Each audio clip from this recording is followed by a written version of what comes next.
अस्सलाम वालेकुम ख़वातीन व हज़रात, मैं हूं राहिल गिल। आप देख रहे हैं real time news presented by creative world. नाज़रीन, पाकिस्तान के अंदर बहुत सारी गिरफ्तारियां जारी हैं और ये गिरफ्तारियां ज़्यादातर पीटीआई की जो मेंबरान हैं, जो पीटीआई के रहनुमा हैं, उनकी गिरफ्तारी हो रही है और वो किसी न किसी केस के थ्रू हो रही है या किसी न किसी केस के अंदर उनको गिरफ्तार किया जा रहा है। लेकिन अब तक की सबसे बड़ी गिरफ्तारी सामने आई है और सबसे बड़ी गिरफ्तारी किसकी हुई है? पीटीआई के सदर और साबिक वज़ीर आला पंजाब चौधरी परवेज़ इलाही साहब की जो है वो गिरफ्तारी हो चुकी है, उनको गिरफ्तार कर लिया गया है और अब बहुत सारी चीज़ें इसके बाद सामने आ रही हैं, जिसमें सबसे बड़ी खबर ये है कि एजाज़ सैयद साहब हैं, जो कि एक सीनियर जर्नलिस्ट हैं जियो के। उन्होंने कहा है कि जी परवेज़ इलाही साहब जो हैं अब एक कॉन्फ्रेंस का जो है वो तैयारी कर रहे हैं, कॉन्फ्रेंस की तैयारी कर रहे हैं, क्योंकि हमने देखा है काफ़ी सारे जो पीटीआई के रहनुमा है, जब उनको गिरफ्तार किया गया उनकी रिहाई के बाद, उन्होंने एक प्रेस कॉन्फ्रेंस की जिसके अंदर उन्होंने सियासत को खैरबाद कहा और पीटीआई को छोड़ने का ऐलान किया। तो क्या वाकई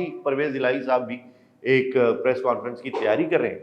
इसके जवाब में मोनिस इलाही ने ट्वीट किया और उसके अंदर उन्होंने कहा कि हम वफादार लोग हैं और इस तरह की बात की, वफादारी जो है वो सबसे ज़्यादा इम्पॉर्टेंट है।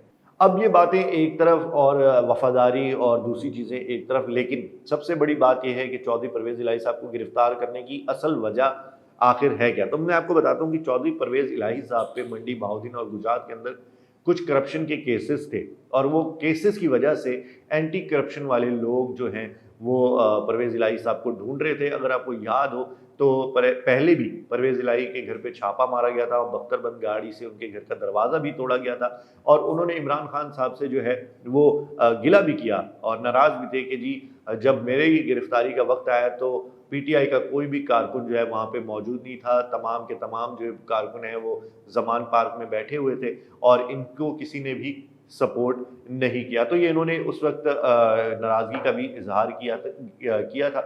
और अगर मैं आपको ये बताता चलूँ कि क्यों छापे मारे गए इनके घर के इर्द-गिर्द और इनके घर के जो सामने की सड़क थी वो भी दोनों तरफ से आम लोगों के लिए बंद कर दी गई थी, ताकि कभी भी यहाँ से जब चौधरी परवेज़ इलाही साहब जाएँ या फिर वो यहाँ से बाहर ना जा सकें। अब इसकी वजह क्या थी? इसकी वजह ये थी कि उनकी मोबाइल की जो लोकेशन है, वो बार-बार उनके घर की और उनके घर के आस-पास की ही लोकेशन दिखा रही थी। लेकिन जब भी वहाँ पे छापा मारा गया तो वो उनको पुलिस को या आर्म्ड फोर्सेस को वहाँ पर नहीं मिले और अब वो एक सफ़ेद गाड़ी के अंदर बैठ के जा रहे थे या बहुत सारे तज्ज़ियाकारों ने कहा जी कि वो शायद भागने की कोशिश कर रहे थे। तो वहाँ से उनकी गिरफ्तारी जो है अमल में आई और अगर हम देख सकें तो वीडियो के अंदर हमने ये भी देखा है कि उनकी गाड़ी का शीशा भी टूटा हुआ था। लेकिन अभी तक ये कोई पुख्ता खबर नहीं आई कि उनकी गाड़ी का शीशा किस तरह टूटा या किसने तोड़ा या वो गाड़ी का शीशा किस वजह से टूट गया। लेकिन लेटेस्ट खबर ये कि चौधरी परवेज़ इलाही साहब को गिरफ्तार कर लिया गया है। अब हमने माज़ी में देखा है कि बहुत सारे पीटीआई के जो कारकुनान हैं, जो रहनुमा हैं, उनको गिरफ्तार किया गया और बाद में उनकी प्रेस कॉन्फ्रेंसेस सामने आई। तो क्या वाक़ई अब एक नई प्रेस कॉन्फ्रेंस करने जा रहे हैं परवेज़ इलाही या उसकी तैयारी में लगे हुए हैं या वो बाहर आके एक प्रेस कॉन्फ्रेंस करेंगे? ये कहना अभी क़ब्ल-अज़-वक़्त होगा।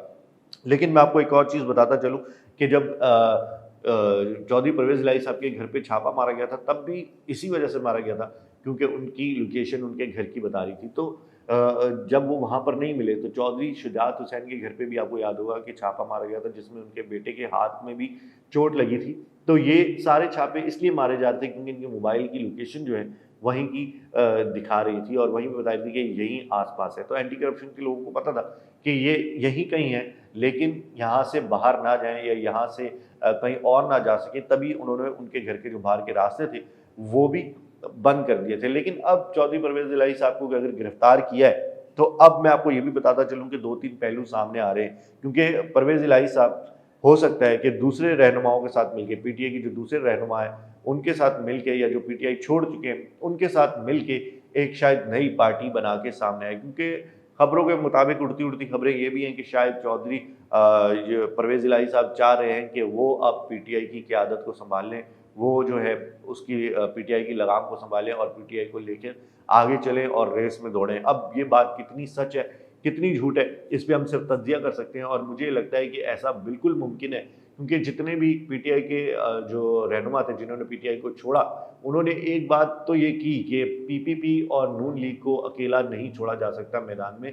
तो हो सकता है कि ये तमाम जो पीटीआई छोड़ने वाले रहनुमा हैं और चौधरी परवेज़ इलाही साहब मिलकर एक नई पार्टी बनाएं। हो सकता है उसका नाम पीटीआई हकीकी हो या पीटीआई कुछ और हो, या फिर उसका कोई नया ही नाम हो। ये बहुत मुमकिन चांसेस हैं कि एक नई पार्टी उभर कर सामने आए और इलेक्शन से पहले हम एक नई पार्टी को देखें। क्योंकि अगर हमने देखा हो माजी में तो इस तरह की केसेस बहुत सारे हुए हैं कि पार्टी टूटी और एक नई पार्टी क़याम में आ गई। तो अब इस वक्त ये कहना बहुत सही होगा कि हो सकता है कि परवेज़ इलाही साहब भी पीटीआई का साथ छोड़ दें और वो एक नई पार्टी बनाएं, या फिर वापस काफ लीग में भी जा सकते हैं। ये भी एक बड़ा सवाल खड़ा होता है कि हो सकता है वो वापस काफ लीग में चले जाएं या फिर वो एक नई पार्टी बनाए। हो सकता है क्योंकि अगर हम देखें तो फवाद चौधरी और दीगर रहनुमा जो हैं उनकी भी काफ़ी मुलाकात हुई है और काफ़ी मुलाकातों में उन्होंने काफ़ी लंबी लंबी बातें की हैं, जिसके बाद उन रहनुमाओं ने जो है मीडिया पे कॉन्फ्रेंस में या किसी भी चीज़ को सवालात जो है मीडिया को उनके जवाब देना ज़रूरी नहीं समझा। और हो सकता है कि अब हम एक नई पार्टी सामने देखें जिसके लीडर जो हैं वो चौधरी परवेज़ इलाही साहब हों और वो उस पार्टी को लीड करें।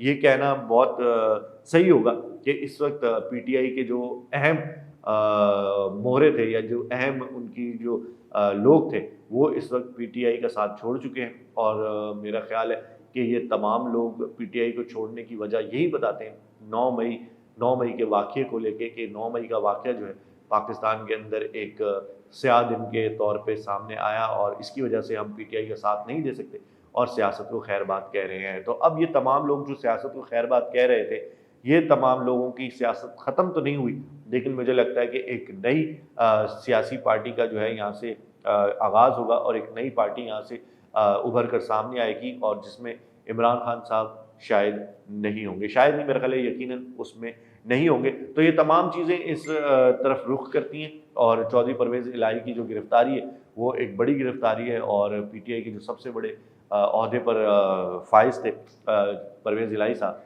जो कि सदर की पोजीशन पे थे, उनको गिरफ्तार किया गया। तो पीटीआई की जो गिरफ्तारियाँ हैं उसमें सबसे बड़ी गिरफ्तारी है, लेकिन उनको एंटी करप्शन केस में गिरफ्तार किया गया है। ये मैं आपको फिर से बता रहा हूँ कि उनको एंटी करप्शन केस में गिरफ्तार किया गया है। उनको पीटीआई में उन सदर होने की वजह से गिरफ्तार नहीं किया गया या पीटीआई में होने की वजह से गिरफ्तार नहीं किया गया, उनको एंटी करप्शन केस में गिरफ्तार किया गया है। तो आज के लिए इतना ही।